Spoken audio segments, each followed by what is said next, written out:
साथियों, आप सभी का स्वागत है। तो आज हम बात करने वाले हैं आपके बिहार पुलिस और लगभग 70 क्वेश्चन हम लोग देखने वाले हैं। तो आप अंत तक बने रहिएगा, यहाँ से क्वेश्चन आपको 100% देखने को मिलेगा। ठीक है, पहला क्वेश्चन है कि भारत एक गणतंत्र है, गणतंत्र का मतलब क्या है? तो देखिए, गणतंत्र का सीधा सा अर्थ है भैया, राज्य का प्रमुख उसके लोगों द्वारा परोक्ष रूप से क्या होता है, चुना जाता है। क्योंकि हमारा भारत देखा जाए तो गणतंत्र ही है ना, लोकतंत्र के साथ साथ गणतंत्र भी है। वहीं बात करें हम लोग किसके बारे में, ब्रिटेन के बारे में, तो आप जानते हैं ब्रिटेन में क्या है भैया? अरे ब्रिटेन में तो राजतंत्र है ना, वहाँ पे राजा या रानी का ही शासन होता है। फिर इनका वंशज ही वहाँ पे क्या बनेगा, उस राज्य का शासक बनेगा। शासक का मतलब होता है सीधा उसका देख रेख वही करेगा। राजा का वंशानुगत लक्षण कहाँ पे है? ब्रिटेन में है। और यही बात करें कि गणतंत्र की अवधारणा कहाँ से ली गई है, तो ध्यान रखिएगा, ये ली गई है आपकी फ्रांस से। किससे ली गई है भैया? फ्रांस से ली गई है। ये भी बात आपको ध्यान रखना है। ठीक है, अगला देखिए क्वेश्चन। अगला क्वेश्चन है कि भारत के संविधान के लागू होने के समय इसमें मूलतः कुल कितने अनुच्छेद थे? तो आपको पूछा जाए कि भारत का संविधान कब लागू हुआ, तो आप कहेंगे सर 26 जनवरी 1950 को हुआ था। कब हुआ था? 26 जनवरी 1950 को जो है ये लागू हुआ था। उस समय 395 अनुच्छेद थे। कितने थे? 395 अनुच्छेद थे। अनुसूचियाँ की बात करें तो 8 अनुसूचियाँ थी और इसके 22 भाग थे। ठीक है, 8 अनुसूचियाँ 22 भाग, नोट कर लीजिएगा अगर आपको नहीं पता है तो। तो इस कारण देखा जाए अनुच्छेद हमसे केवल पूछा है तो 395 अनुच्छेद थे। ठीक है ना, बिल्कुल। अगला देखिए, भारत के संविधान की प्रस्तावना में प्रयुक्त शब्द गणतंत्र सूचित करता है। तो देखिए, गणतंत्र क्या सूचित करता है? देखिए, इसका अर्थ भी पूछ लिया कि देश का प्रधान वंशागत है? नहीं, वंशागत नहीं होता है। कि देश का प्रधान संवैधानिक शासक है? किस देश का प्रधान निर्वाचित प्रतिनिधि है? या ऊपर का कोई नहीं है? तो देखिए, इसका जो राइट आंसर होगा वो होगा आपका सी, यानी कि देश का प्रधान निर्वाचित प्रतिनिधि है। कौन सा है भाई साहब? निर्वाचित प्रतिनिधि है। यही इसका क्या होगा, ये शब्द को सूचित करता है। किसको? गणतंत्र को करता है। ठीक है ना, इतना चीज़ें आप ध्यान रखेंगे। चलिए अगला देखिए। अगला है कि राष्ट्रपति और उपराष्ट्रपति दोनों की उपस्थिति में भारत के राष्ट्रपति का कार्यभार कौन संभालता है? देखिए, जब राष्ट्रपति और उपराष्ट्रपति दोनों की अनुपस्थिति होता है तो सुप्रीम कोर्ट का जो चीफ जस्टिस होता है, मुख्य न्यायाधीश होता है, वही उसका कार्यभार संभालता है। कौन? सुप्रीम कोर्ट का मुख्य न्यायाधीश जो होता है वही उसका कार्य संभालता है। अगर मान के चलिए कि भारत का मुख्य न्यायाधीश अगर ना हो, भारत का अगर मुख्य न्यायाधीश ना हो, तो उस कंडीशन में कौन संभालेगा? उस कंडीशन में कौन संभालेगा? तो ध्यान रखिएगा, उसी न्यायालय का वरिष्ठ न्यायाधीश ही क्या करता है, उस उनके कार्यभार को संभालता है। अब जैसे बात किया जाए तो आपको पता होगा कि तीसरे जो राष्ट्रपति थे जिसका नाम है डॉक्टर जाकिर हुसैन। डॉक्टर जाकिर हुसैन, आप नाम सुने हैं ना? पहले मुस्लिम राष्ट्रपति यही हैं? कमेंट करके बताइएगा। डॉक्टर जाकिर हुसैन का निधन हुआ था। उस समय न्यायमूर्ति एम हिदायतुल्ला का जो है कार्यवाहक राष्ट्रपति बनने वाले एकमात्र मुख्य न्यायाधीश नियुक्त किया गया था। ठीक है, तो ध्यान रखेंगे इसको भी। तो ऑप्शन नंबर ए जो होगा इसका राइट आंसर हो जाएगा। ठीक, अगला देखिए। अगला है कि भगोड़ा आर्थिक अपराधी विधेयक 2017 किस मंत्रालय द्वारा पेश किया गया? तो भगोड़ा आर्थिक अपराधी विधेयक जो पेश किया गया था वो किया गया था आपके वित्त मंत्रालय के द्वारा, यानी कि ऑप्शन नंबर डी आपका राइट आंसर हो जाएगा। तो ध्यान रखिए कब किया गया था, तो ध्यान रखिए 2017 में किया गया था। ये भी आपको बात ध्यान रखना है। ठीक है ना, बिल्कुल। उसके बाद से पारित कब हुआ था, तो ध्यान रखिएगा 2018 में ये पारित हुआ था, यानी कि 1 वर्ष बाद जो है इसको पारित किया गया था। ठीक, अगला देखिए। इनमें से कौन से भारतीय प्रधानमंत्री ने संसद का सामना नहीं किया? तो देखिए, संसद का सामना नहीं करने वाले वो थे आपके चरण सिंह, चौधरी चरण सिंह। कौन थे? चौधरी चरण सिंह। आप जानते हैं कि सर ये पीएम भी रह चुके हैं, उप पीएम भी रह चुके हैं, यानी उप प्रधानमंत्री भी रह चुके हैं, और उत्तर प्रदेश की ये 2 बार मुख्यमंत्री भी रह चुके हैं, यानी कि 2 बार सीएम भी रह चुके हैं। लेकिन भारतीय प्रधानमंत्री संसद का सामना नहीं किया, इन्होंने संसद का कभी भी सामना नहीं किया। तो ध्यान रखिएगा चौधरी चरण सिंह थे। ठीक है, अगला है कि भारतीय संविधान के किस अनुच्छेद में वित्तीय आपातकाल से संबंधित प्रावधान वर्णित हैं? तो वित्तीय आपातकाल जो होता है वो होता है आपका 360। कौन सा है भैया? 360 है। अब बात करेंगे अनुच्छेद 148 के बारे में। ठीक है, अनुच्छेद 148 क्या होता है? नियंत्रक एवं महालेखक परीक्षक, यानी कि जिसको हम लोग शॉर्ट में बोलते हैं CAG, controller and auditor general. नियंत्रक एवं महालेखक संबंधी किससे है? 148 से है। बात करें अनुच्छेद 143 की, ठीक है, तो 143 जो है ये है उच्चतम न्यायालय का क्षेत्राधिकार, ठीक है। और बात करें अनुच्छेद 72 तो राष्ट्रपति क्षमादान जो है अनुच्छेद 72 के तहत कहता है, जैसे कि किसी व्यक्ति को फांसी हुआ है, उसको क्षमा करना है तो अनुच्छेद 72 के तहत उसको क्षमा राष्ट्रपति कर भी सकता है, ठीक है ना। तो इतना चीज़ें आपको जो है ध्यान रखना है। राष्ट्रपति के क्षमादान की शक्ति किसमें है? अनुच्छेद 72 में है, ठीक है। अगला है कि किस विधि अधिकारी के पास संसद के दोनों सदनों में बोलने का अधिकार है? तो देखिए, संसद के दोनों सदनों में जो बोलने का अधिकार है ना, वो है आपके महान्यायवादी, जिसको अटॉर्नी जनरल बोलते हैं। हालाँकि ये तो संसद का सदस्य नहीं होता है, समझ रहे हैं ना? ये संसद का सदस्य नहीं होता है। आप ध्यान रखिएगा, संसद का सदस्य कौन नहीं होता है? तो महान्यायवादी होता है, अटॉर्नी जनरल होता है।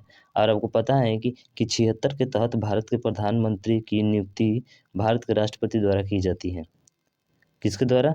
भारत के राष्ट्रपति द्वारा, अनुच्छेद 76 के तहत, ठीक है।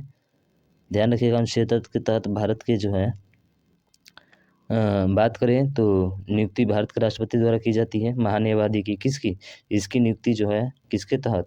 तो ध्यान रखिएगा 76 के तहत राष्ट्रपति द्वारा इसकी नियुक्ति की जाती है। ये पॉइंट।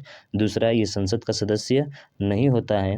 भारत का सर्वोच्च विधि अधिकारी कौन होता है? यही होता है। तो भारत का सर्वोच्च विधि अधिकारी भी यही है, संसद का सदस्य नहीं होता है, लेकिन उसे संसद के किसी भी सदन में बोलने का अधिकार है। और ये किसके तहत है? तो अनुच्छेद 88 के तहत है। ये किस संसद के किसी भी सदन में क्या कर सकता है? बोल सकता है, बोलने का अधिकार इसको प्राप्त है, ठीक है ना। तो इसको ध्यान रखिएगा। चलिए अगला देखते हैं। भारत में राज्य पुनर्गठन आयोग की स्थापना कब हुई थी? चलिए, भारत में राज्य पुनर्आयोग गठन की स्थापना कब हुई थी? तो इसका जो राइट आंसर होगा वो होगा आपका कौन सा? बताइए, क्या पता है आपको? बिल्कुल 1953। कब हुआ था? 1953 में हुआ था, यानी कि 22 दिसंबर। डेट पूछे तो 22 दिसंबर 1953 को क्या हुआ था? इसकी स्थापना हुई थी, ठीक है ना। इसकी स्थापना हुई थी। और उस समय न्यायमूर्ति जो थे वो आपके फजल अली थे। कभी कभी ये भी पूछ लिया जाए तो ध्यान रखिएगा, फजल अली जो थे उस समय न्यायमूर्ति थे, ठीक है। उसके बाद से इन्हीं की अध्यक्षता में किया गया था। और पारित कब हुआ था? तो ध्यान रखिएगा, पारित हुआ था 1956 में पारित हुआ था, ठीक है ना। बिल्कुल, इतना पॉइंट आप ध्यान रखेंगे। अगला है कि आकाशगंगा की निकटतम स्पाइरल गैलेक्सी कौन सी है? तो वो है एंड्रोमेडा गैलेक्सी, यानी कि ऑप्शन नंबर सी सबसे जो है आकाशगंगा की निकटतम स्पाइरल गैलेक्सी यही है, ठीक है। किस ग्रह का नाम किसी रोमन देवी के नाम पर रखा गया था? तो भाई रोमन देवी के नाम पर रखा गया था, वो कौन सा था? तो वो था आपका शुक्र। शुक्र ग्रह के बारे में बात करें तो आपको पता है कि सर पृथ्वी के बाद से ये दूसरा ग्रह क्या होता है? शुक्र ही होता है। और पृथ्वी की जुड़वा बहन भी इसी को बोला जाता है, शुक्र को। और शुक्र काफ़ी गर्म ग्रह होता है। क्यों? क्योंकि यहाँ पे कार्बन डाइऑक्साइड जो होता है 90 से लगभग 95% कार्बन डाइऑक्साइड यहाँ पे अधिक मात्रा में पाया जाता है, जिसके कारण शुक्र ग्रह कैसा होता है? गर्म होता है। और इसी शुक्र ग्रह को हम लोग भोर का तारा भी बोलते हैं, शाम को तारा भी बोलते हैं, ठीक है ना। तो ध्यान रखिएगा इसको, इतनी चीज़ें इसके बारे में। अगला है ये ग्लोब पर अक्षांश की सबसे लंबी रेखा इनमें से कौन सी होती है? अरे ये ग्लोब है, ये ग्लोब पर सबसे लंबी रेखा कौन सी होती है? यही तो होती है अक्षांश रेखा। ये अक्षांश रेखा जिसको विषुवत रेखा हम लोग बोलते हैं, या भूमध्य रेखा भी इसी को कहा जाता है। तो कौन सा होगा? ऑप्शन नंबर बी होगा। अरे ऑप्शन नंबर भी होगा ना। अब भूमध्य रेखा जैसे जैसे ऊपर की तरफ बढ़ते जाएंगे और नीचे की तरफ बढ़ते जाएंगे ना, तो उसकी लंबाई क्या होती जाएगी? कम होती चली जाती है। तो इसको भी ध्यान रखिएगा, भूमध्य रेखा इसका राइट आंसर होगा। अगला है कि निम्नलिखित में से कौन सी विश्व की सबसे पहले खारे पानी की झील है? तो देखिए, विश्व की सबसे खारे पानी की झील जो है ना, ये बात करें तो इसमें तो ऑप्शन में दिया नहीं गया है। आप कहेंगे सर आपने ऐसा क्यों कहा कि ऑप्शन में दिया नहीं गया है? बिल्कुल भैया, ऑप्शन में आपका दिया नहीं गया है। विश्व की जो सबसे खारे पानी की झील है ना, वो है वान झील, जो कि तुर्की में है। कहाँ पे है भैया? तुर्की में है। तो ये तो दिया नहीं गया है। तो अब दूसरी झील देखना पड़ेगा कि कौन खारे पानी की झील है। तो दूसरा नंबर आता है मृत सागर, इसलिए इसका मृत सागर होगा, क्योंकि इसमें दिया नहीं गया है। तो वान झील ध्यान रखिएगा, विश्व की सबसे खारी पानी की झील है। 300 शायद 33%, ठीक है ना, खारे पानी इसमें है। 333% जो है खारे पानी इसमें मौजूद है आपका। और इसमें बात करें तो 238% है। कितना है? 238% ये खारा पानी इसमें मौजूद है, इसलिए मृत सागर दूसरा हो जाएगा। ऑप्शन ना होने की वजह से पहला हो जाएगा, ठीक है। भारत देश का दक्षिणतम बिंदु कौन सा है? देखिए बड़ा प्रश्न यहाँ से पूछते हैं, दक्षिणतम बिंदु, ठीक है। तो दक्षिणतम बिंदु में बड़ा कन्फ्यूज होते हैं, मैं आपको कन्फ्यूजन जो है यहाँ से दूर कर दूंगा। तो वो सबसे पहले अगर पूछा जाए कि भारत का दक्षिणतम बिंदु, तो ध्यान रखिएगा उसको इंदिरा पॉइंट बोलते हैं। क्या बोलते हैं? इंदिरा पॉइंट। और इसी इंदिरा पॉइंट को हम लोग नाम देते हैं पिग्मेलियन पॉइंट। क्या नाम देते हैं जी? Pygmalion point. नोट कर लीजिएगा। पहला पॉइंट हो गया, इंदिरा पॉइंट कहा जाता है भारत देश का दक्षिणतम बिंदु पूछा जाए तो। अगर आपसे ये पूछा जाए कि ये जो भारत का दक्षिणतम बिंदु है इंदिरा पॉइंट, जिसमें पिग्मेलियन पॉइंट कहते हैं, ये कहाँ पे स्थित है? तो ध्यान रखिएगा ये निकोबार द्वीप समूह में स्थित है। कहाँ पे है जी भाई? निकोबार। थोड़ा सा बात करें तो निकोबार द्वीप समूह में स्थित है, इसको लिख लीजिएगा, ठीक है। अब देखिए बात करें, अगर पूछा जाए कि प्रायद्वीपीय, क्या पूछा जाए? प्रायद्वीपीय भारत की दक्षिणतम बिंदु, तो प्रायद्वीपीय भारत का अगर दक्षिणतम बिंदु आपसे पूछा जाए तो आप क्या जवाब देंगे? आप जवाब देंगे सर केप केमोरिन। क्या नाम है उसका? Cap Comorin. और केप केमोरिन कहाँ पे है? ये है आपके तमिलनाडु में। कहाँ पे है भैया? तमिलनाडु में है। तमिलनाडु में कहाँ पे है? तो ये ध्यान रखिएगा, तमिलनाडु के कन्याकुमारी। कहाँ है भाई साहब? तमिलनाडु के कन्याकुमारी में स्थित है। तो प्रायद्वीपीय भारत की दक्षिणतम बिंदु पूछा जाए तो केप केमोरिन कहाँ पे है? तमिलनाडु में है। तमिलनाडु के कहाँ पे? कन्याकुमारी में। फिर और पूछा जा सकता है यहाँ से कि सबसे पूर्वी बिंदु, अगर पूर्वी बिंदु पूछे तो, अगर पूर्वी बिंदु पूछे तो ध्यान रखिएगा वो है किवीथू। क्या है भाई साहब? पूर्वी बिंदु किवीथू है। और ये कहाँ पे है? ध्यान रखिएगा अरुणाचल प्रदेश में है। कहाँ पे है भाई साहब? अरुणाचल प्रदेश में है। पश्चिमी बिंदु आपसे पूछ ले, पश्चिमी बिंदु तो वो है आपका गुहार माता। गुहार माता कहाँ पे है? गुजरात में है। नोट कर लीजिएगा। और उत्तरी बिंदु पूछे तो इंदिरा कॉल। ध्यान रखिएगा उत्तरी बिंदु पूछेगा तो क्या बताएंगे? इंदिरा कॉल। इंदिरा कॉल, ठीक है। और ये इंदिरा कॉल कहाँ पे है? लद्दाख में है। उत्तरी बिंदु ध्यान रखिएगा, उत्तरी बिंदु इंदिरा कॉल है जो कि लद्दाख में है। समझ में आ गया? बिल्कुल, पूरा खत्म कहानी इसकी, ठीक है। अगला है कि कैलाश पर्वत निम्नलिखित में से किस क्षेत्र में स्थित है? तो देखिए कैलाश पर्वत जो स्थित है वो आपके तिब्बत में स्थित है। कहाँ पे स्थित है भैया? वो है आपके तिब्बत में स्थित है, तिब्बत के पूर्वी बिंदु में, ठीक है ना। और ये बात करें तो पश्चिम में क्या है? तो पश्चिम में ध्यान रखिएगा मानसरोवर है। अगर पश्चिम में पूछा जाए तो पश्चिम में क्या है? मानसरोवर है। और इसी से जो है ना कई नदियाँ निकलती हैं, जैसे सिंधु नदी हो गई आपकी, सतलज हो गई, ब्रह्मपुत्र हो गई। तो 3 नदियाँ निकलती है, ध्यान रखिएगा सिंधु, सतलज, ब्रह्मपुत्र। 3 नदियाँ इससे होकर निकलती हैं, ठीक। अगला है कि निम्न में से कौन सा ब्रह्मपुत्र नदी का उद्गम स्थल है? देखिए ब्रह्मपुत्र नदी का उद्गम स्थल भी बताए थे ना, मानसरोवर। क्या बताए थे? मानसरोवर बताए थे, जो कि तिब्बत से, ठीक है। तो मानसरोवर झील इसका क्या होगा? राइट आंसर हो जाएगा। एक चीज़ और पूछा जाता है कि ब्रह्मपुत्र नदी तो उद्गम स्थल यहाँ से है, जैसे ही ये बांग्लादेश में प्रवेश करती है, कहाँ प्रवेश करती है भाई साहब? बांग्लादेश में जैसे ही प्रवेश करती है तो बांग्लादेश में ब्रह्मपुत्र नदी को क्या कहा जाता है? क्वेश्चन पूछा गया है, उसको कहा जाता है यमुना। क्या कहा जाता है मेरे भाई? यमुना कहा जाता है, ध्यान रखिएगा इसको, ठीक है। अगला है, इनमें से किसे मिल्कमैन ऑफ इंडिया कहा जाता है? तो देखिए मिल्कमैन ऑफ इंडिया जो कहा जाता है वो वर्गीज कुरियन को कहा जाता है। इसको कहा जाता है वर्गीज कुरियन को कहा जाता है।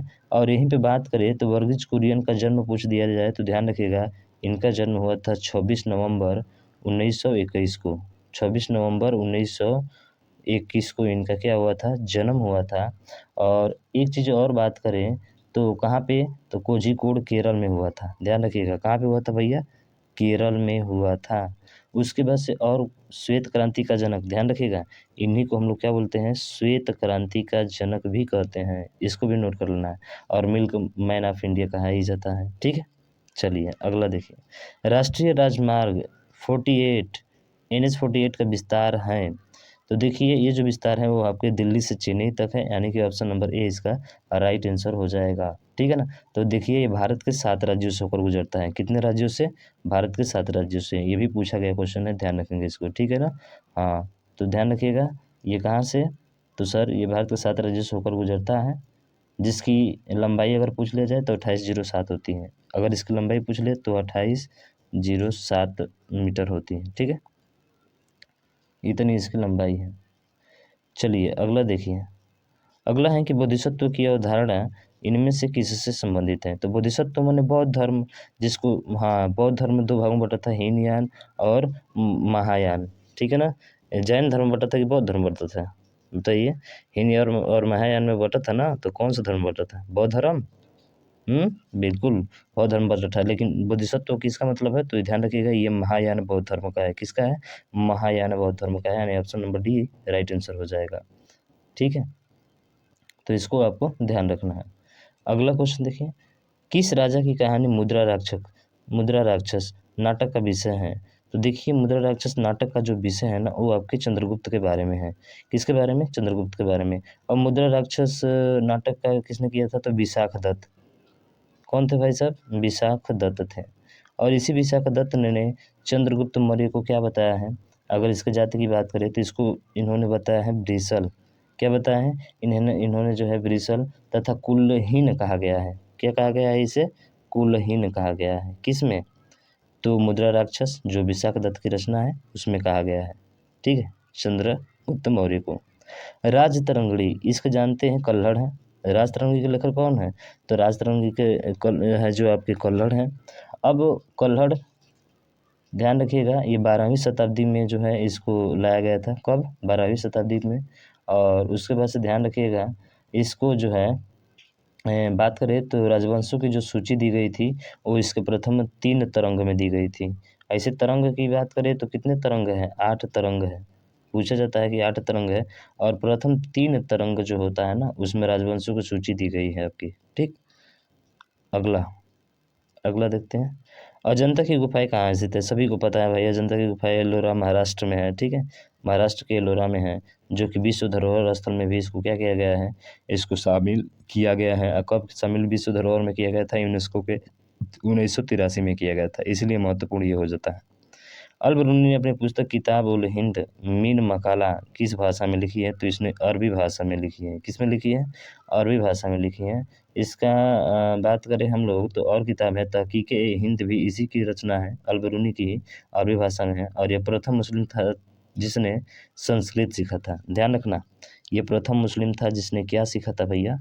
इसने संस्कृत सीखा था। ठीक है ना, प्रथम मुस्लिम था।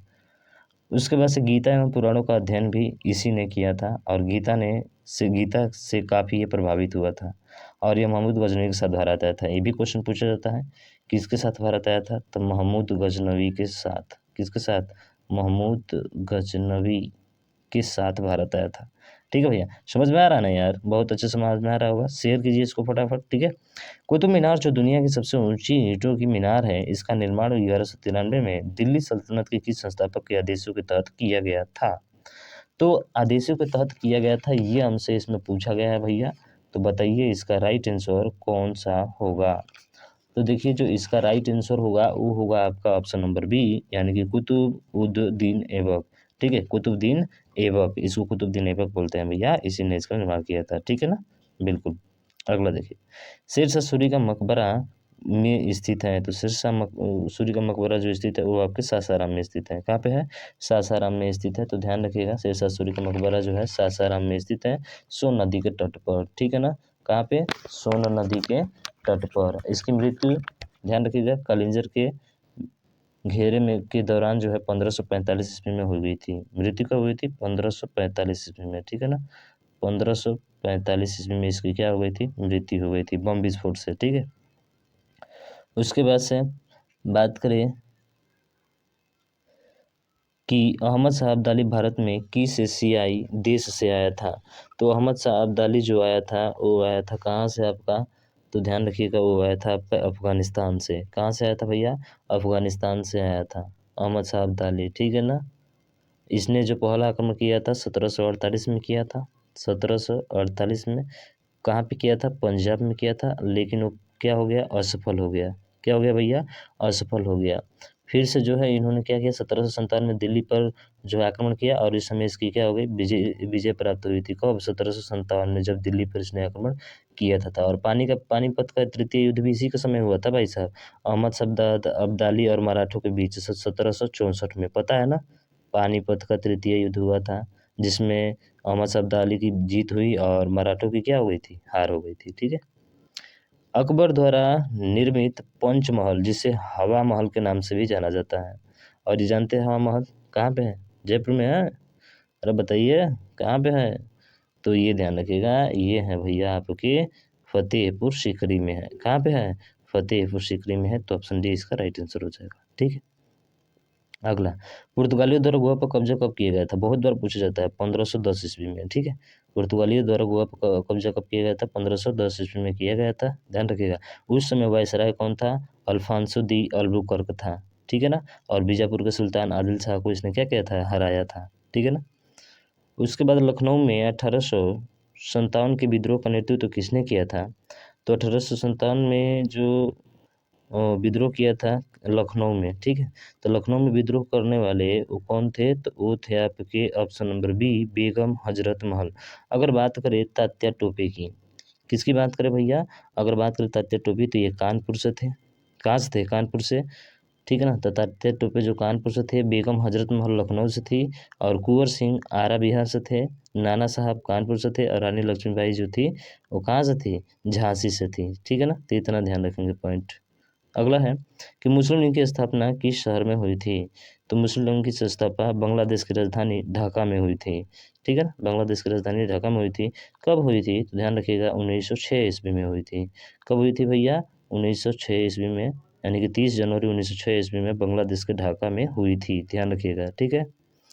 उसके बाद से इनमें से भारत के किस वायसराय ने निर्वाचित स्थानीय सरकारी निकायों को सृजन की पहल की थी? तो ये पहल करने वाला था वो आपका लॉर्ड रिपन था। कौन था भैया? Lord Ripon. ठीक है। खाद्य पदार्थ, वस्त्र जैसे उत्पादन एवं मनोरंजन जैसी सेवाओं और उनके अंतिम उपभोक्ताओं द्वारा खरीदे जाने पर क्या कहा जाता था? उसको अंतिम वस्तुएं कहा जाता था। क्या कहा जाता था भैया? उसको अंतिम वस्तुएं। लेकिन ध्यान रखिएगा, ये पूछा है कि खरीदे जाने पर उसे उपभोग वस्तुएं कहा जाता था। क्या कहा जाता था? उपभोग वस्तु, यानी ऑप्शन नंबर सी इसका राइट हो जाएगा। ठीक है। इसी को अंतिम वस्तु कहा जाता है। अगला है कि भारत में सूखा प्रवण क्षेत्र कार्यक्रम किस पंचवर्षीय योजना अवधि के दौरान शुरू किया गया था? तो ये जो शुरू किया गया था वो था आपका कौन सा? तो भैया वो था आपका चौथी पंचवर्षीय योजना। ठीक है। ध्यान रखेंगे। भारत में निम्न में से कौन सा संगठन धन की आपूर्ति की निगरानी करता है? तो धन की आपूर्ति की निगरानी कौन करता है? एक ही है ना भाई साहब, आरबीआई। क्या है? आरबीआई, भारतीय रिजर्व बैंक। ठीक है। भारतीय रिजर्व बैंक जिसकी स्थापना 1 अप्रैल 1935 को हुई थी। ठीक। भारत में वस्तु एवं सेवा कर जीएसटी के अधीन आने वाली 4 कर दरें कौन सी हैं? तो कब जीएसटी आई थी? 1 जुलाई 2017 को आई थी ना, और 1 जुलाई 2017 को आई थी। ये कौन सी थी? तो ध्यान रखिएगा, ये था 5%, 12%, 18% और 28%। केंद्र सरकार ने किस क्षेत्र के लिए संपदा योजना शुरू की थी? संपदा योजना, तो देखिए जो संपदा योजना शुरू की गई थी वो की गई थी खाद्य प्रसंस्करण के द्वारा। किसके द्वारा? खाद्य प्रसंस्करण के द्वारा। ठीक है ना। तो ध्यान रखिएगा, इसको जवाहर रोजगार योजना भी बोलते हैं। 1 अप्रैल 1989 को गरीबों के रेखा के नीचे जो है लगभग 90 से 100 लोगों को रोजगार देने की व्यवस्था हुई थी। ठीक है ना। सॉरी, इसमें जवाहर वाले में ना, हाँ इसमें इसका दे दिया आंसर। ठीक है। तो ये खाद्य प्रसंस्करण हो जाएगा। इसमें बात करे थे तो इसमें 90 से 100 लोगों को जो है रोजगार दिया गया था इसके तहत। ठीक है। और ये कब शुरू हुआ था ये हमसे पूछा हुआ है। ठीक है ना। ये हमसे जो है पूछा हुआ है। तो 1 जुलाई 2017। ठीक है ना। सॉरी, 1 जुलाई 2017 नहीं, गलती हो रहा है, इसको लागू किया गया था ना खाद्य प्रसंस्करण 1 जुलाई 2017 को। इसको ध्यान रखिएगा। 1 जुलाई 2017 को जवाहर रोजगार योजना का प्रारंभ कब हुआ था? तो इसका जो प्रारंभ हुआ था वो हुआ था आपका 1 अप्रैल 1969 को। ठीक। 1 अप्रैल 1989, सॉरी 69 नहीं, 1900 क्या है, 89 है, यानी कि ऑप्शन नंबर डी इसका राइट हो जाएगा। ठीक है ना। तो इसमें 90 से 100 लोगों को रोजगार दिया था जो गरीबी रेखा से क्या थे? नीचे थे। फिर अगला है प्रधानमंत्री नरेंद्र मोदी द्वारा नमामि गंगे परियोजना कब शुरू की गई थी? तो नमामि गंगे परियोजना जो शुरू की गई थी वो की गई थी आपके जुलाई 2014 में। ठीक है।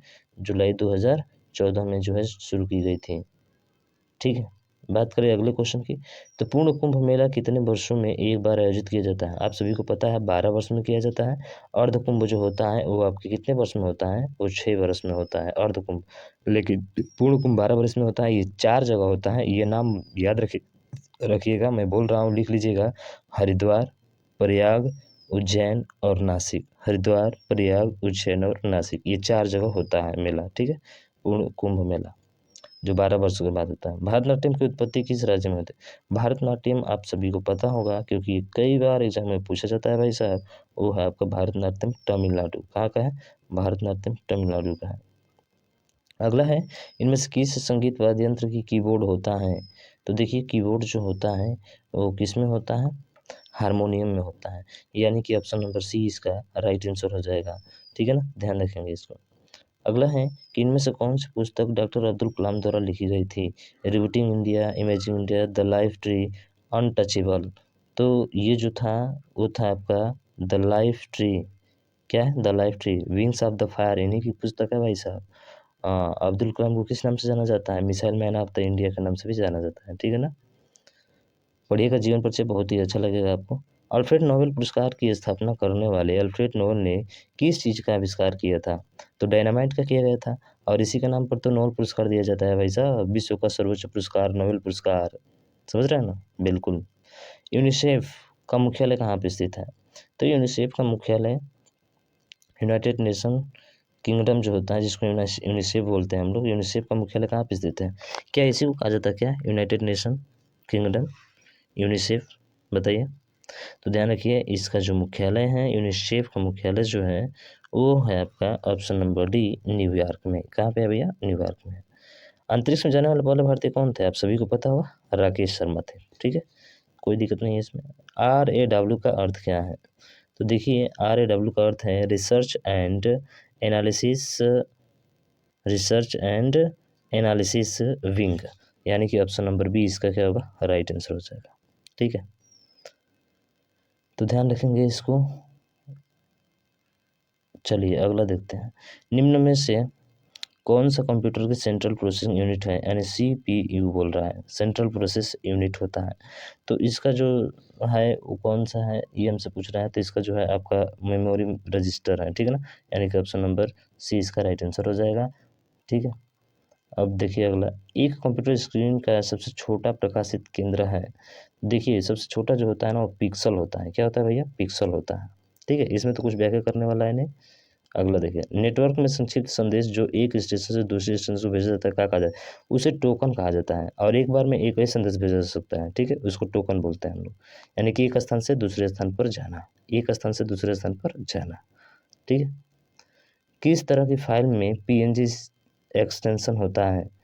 तो PNG एक्सटेंशन किस में होता है? आप नाम सुने होंगे, बड़ा PNG सुन रहे हैं आजकल, चर्चा में भी है, इसीलिए क्वेश्चन दिया गया है आपका। वो होता है आपका इमेज फाइल। ठीक है ना, PNG क्या होता है? इमेज फाइल होता है, जो आजकल वीडियो एडिटिंग में काफ़ी यूज हो रहा है, फोटोग्राफर में। ठीक है, निम्न में से कि कौन सा विकल्प टेस्ला नामक सही उत्पन्न करता है? तो टेस्ला जो होता है वो क्या करता है भैया? अरे टेस्ला क्या होता है? वेबर, एक टेस्ला बराबर वेबर प्रति मीटर स्क्वायर होता है ना। तो चुंबकीय विभव घनत्व का होता है कि किसका होता है? बताइए बताइए भैया, और इतना तो दे दिया हिंट, तो अब तो आना चाहिए आपको यार। तो है आपका चुंबकीय अभिभाव घनत्व। ठीक है, ऑप्शन बी इसका राइट होगा। पानी के अंदर ध्वनिक संकेतों का पता लगाने के लिए का उपयोग किया जाता है? तो पानी, देखिए पानी को सीधा ध्यान रखिएगा, हाइड्रो से, जहाँ हाइड्रो वहाँ वहाँ पानी, तो हाइड्रोफोन हो जाएगा। क्या हो जाएगा भाई साहब? हाइड्रोफोन हो जाएगा। तो 52 का डी होगा। ठीक है, ध्यान रखिएगा। अब बात करेंगे बोलोमीटर, तो उच्चीय विकिरण मापने के लिए बोलोमीटर का प्रयोग कहाँ करते हैं? उच्चीय विकिरण को मापने के लिए। और पैरोमीटर का उच्चतम ताप को ज्ञात करने में, पैरोमीटर का उच्चतम ताप ज्ञात करने के लिए, एमीटर को विद्युत धारा को मापने के लिए। ठीक है, किस क्रम में लगाया जाता है? श्रेणी क्रम में, ध्यान रखेंगे। निम्नलिखित में से कौन सा एक सदिश राशि है? देखिए सदिश राशि जो है वो है आपका वैद्युत क्षेत्र, बाकी विद्युत फ्लक्स हो गया, विद्युत आवेश हो गया, विद्युत धारा हो गया, ये सभी तीनों अदिश राशि हैं। ठीक है ना, तो इसलिए राइट आंसर डी होगा। किसी पिंड के संवेग को उसके निम्नलिखित गुणनफल के रूप में रूपांतरित किया जाता है। तो पिंड का संवेग P बराबर क्या होता है? m/v होता है, द्रव्यमान गुणे वेग। द्रव्यमान गुणे वेग कौन सा है? द्रव्यमान और वेग, यानी कि ऑप्शन नंबर डी। ठीक है, जल वाष्प के पुनः जल में रूपांतरण की प्रक्रिया है तो निम्न में से किस शब्द का प्रयोग किया जाता है? तो आपको पता है वो होता है आपका संघनन। क्या होता है? संघनन। हिमीकरण यानी कि बर्फ का जमना होता है। वाष्पीकरण, जब गर्म करते हैं तो वाष्प के रूप में उड़ जाता है। ऊर्ध्वपातन, ऊर्ध्वपातन जो होता है जो सीधा ठोस से गैस अवस्था में बदलता है, जैसे कपूर होता है, बहुत अच्छा एग्जाम्पल है, बहुत बार पूछा जाता है। कपूर ऊर्ध्वपातन है, सीधा ठोस से गैस अवस्था में बदल जाता है। ठीक है, अगला, किसी प्रोटॉन का निम्नलिखित में से कौन सा गुण किसी चुंबकीय क्षेत्र में मुक्त गति करते समय परिवर्तित नहीं होता है? तो कौन सा है? तो वो है आपका गति, यानी कि ऑप्शन नंबर ए। समय परिवर्तन नहीं होता है, वो होता है आपकी गति, यानी कि 56 का जो होगा राइट आंसर ए हो जाएगा। ठीक है ना, ध्यान रखेंगे। चलिए 57 नंबर देखते हैं। निम्न में से घरेलू वस्तुओं में से किन में सल्फ्यूरिक एसिड होता है? तो भैया बैटरी में होता है, बहुत बार पूछा जाता है, ध्यान रखिएगा। ठीक है, किस गैस को उसकी ठोस अवस्था में शुष्क बर्फ भी कहा जाता है? तो वो होता है आपका कार्बन डाइऑक्साइड। इसको शुष्क अवस्था में क्या कहते हैं? शुष्क बर्फ भी कहते हैं। तो इसको ध्यान रखना है आपको, ठीक है ना, बिल्कुल। अगला देखिए, विटीकल्चर। अरे भैया विटीकल्चर आप जानते हैं अंगूरों की खेती के लिए होता है। अंगूरों की खेती, रेशम कीट पालन सेरीकल्चर होता है, मछली प्रजनन पीसीकल्चर होता है, फूल सब्जियां फूल और फल उगाने वाला क्या होता है? अब इस कमेंट बॉक्स में इसको बताइए आप, ठीक है, मैं नहीं बताऊंगा। ऐसी सब्जियों का अध्ययन ओलरीकल्चर कहलाता है, पर इसका अध्ययन क्या कहलाता है आप खुद कमेंट में बताइए इसको। निम्न में से कौन से कोशिकाओं के आत्मघाती बैग कहा जाता है? लाइसोसोम से यार, लाइसोसोम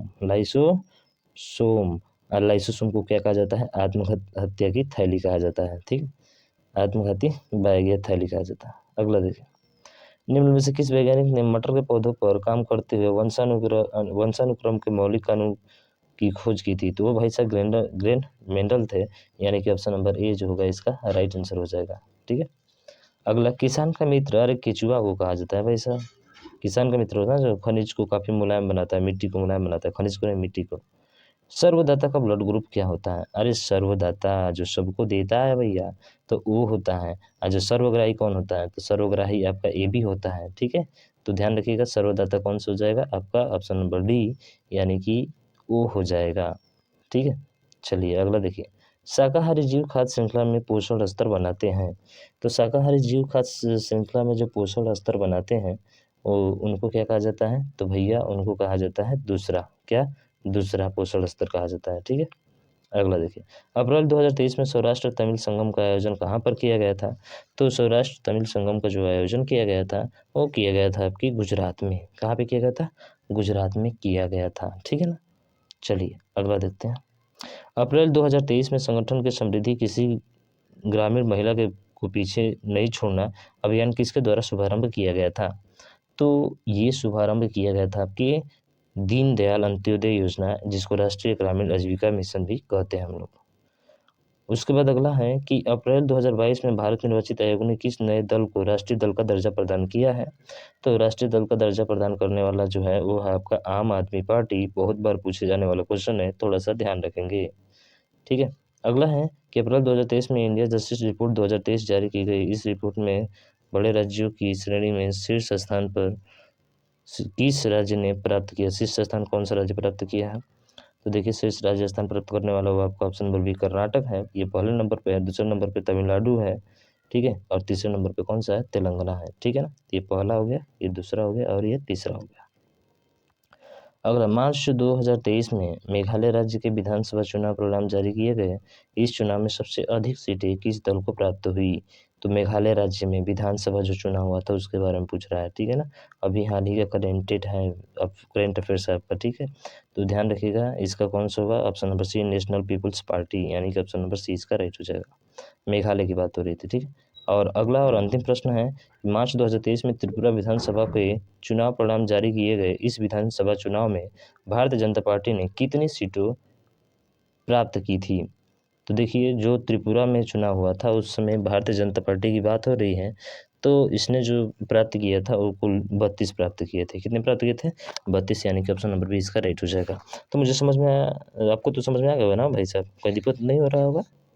होना भी नहीं चाहिए यार, बड़े आराम आराम से अच्छे तरीके से आपने इसको हल कर लिया। ठीक है, तो ये क्वेश्चन आपको मिलने वाले हैं भाई साहब, इसको ज़्यादा से ज़्यादा शेयर कीजिएगा, और अभी तक चैनल को सब्सक्राइब नहीं किया तो सब्सक्राइब जरूर कीजिएगा। मिलते हैं नेक्स्ट